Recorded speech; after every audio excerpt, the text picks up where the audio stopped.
Now, thanks to Professor Stephen Jones, we have literally some of the first forensic evidence to take this to trial, to ask questions, to get subpoenas. And I'd like to see people rally around that.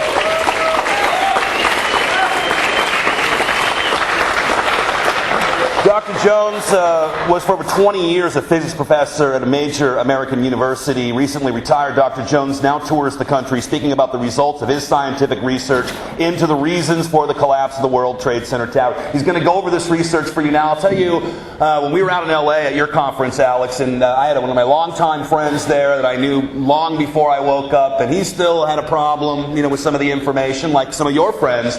And he saw all the great speakers in Los Angeles. And when he saw Dr. Jones speak, he said, "This has done it. Now I want to know the answers to these questions. And I think my family will want to know the answers. And this is the research that's going to wake up my family." And that's extremely important. You can't say much more for somebody who has sacrificed his career, his well-being, his reputation, allegedly, to lay it all on the line, to get to the truth of 9/11. And I'm just so honored once again to introduce the one and only Dr. Stephen Jones. Dr. Jones.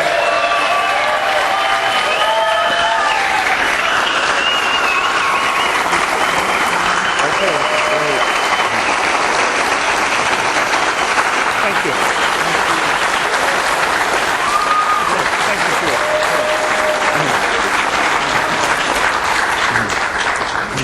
How would you like to follow Alex Jones? I've had to do it a couple times before, and it's always quite a challenge. My style's a bit different from Alex. Thanks for staying, Alex. I appreciate you very much. Love you, brother. Thank you. Love you.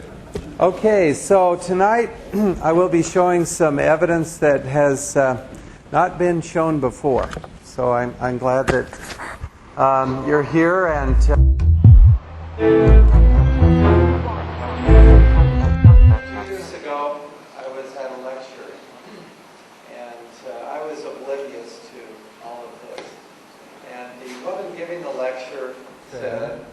If you think that those towers came down just because they were hit by jet planes, you have some major surprises ahead of you.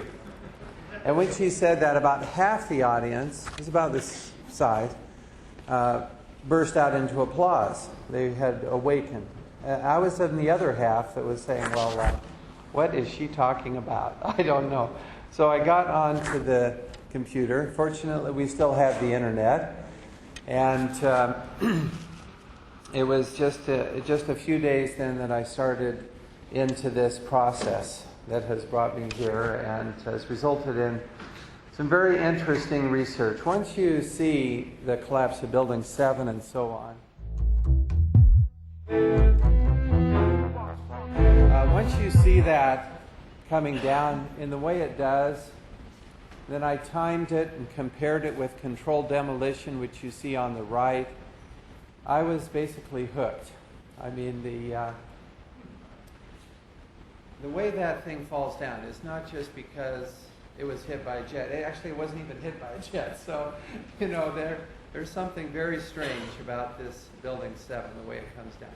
Now, I'm not going to spend a lot of time on this tonight. In past discussions, I have done so, but I want to move on to some new material. And if you would like to, I'd like to point out that the 9/11 Commission didn't even mention the collapse of Building 7.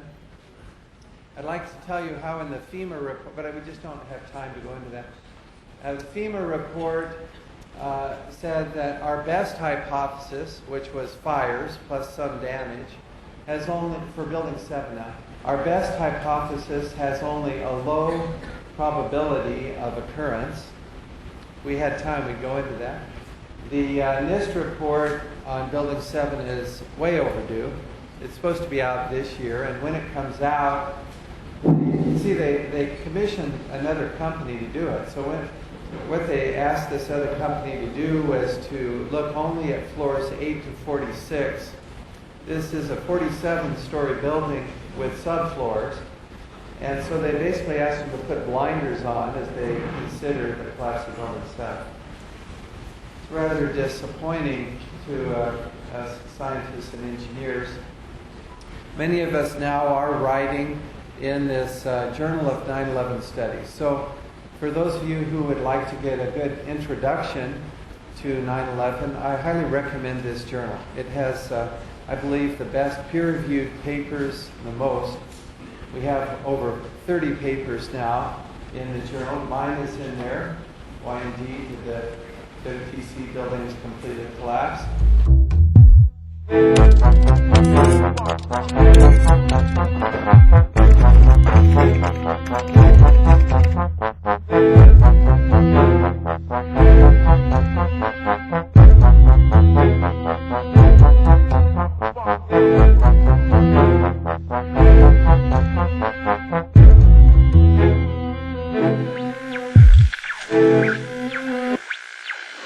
Okay, so if you look then at this video, you'll see this is from Japanese TV. This shows the orange material flowing out. Let's do it again. The South Tower. This is a view that just came out recently. Obviously it was taken on that one. See that orange material? Very distinctive. And you see the white ash floating away. See it one more there. See? Unmistakable. Large quantities of this material. That's what we want to talk about. What is that orange flowing material? Okay, we'll see another view of this now. This isn't quite as steady. This is an amateur photographer trying to capture this view of this material. See the white ash flowing away again. And again, large quantities of this material. Okay, that's probably enough of that. So, I talked about this in my original paper, which came out in November of 2005.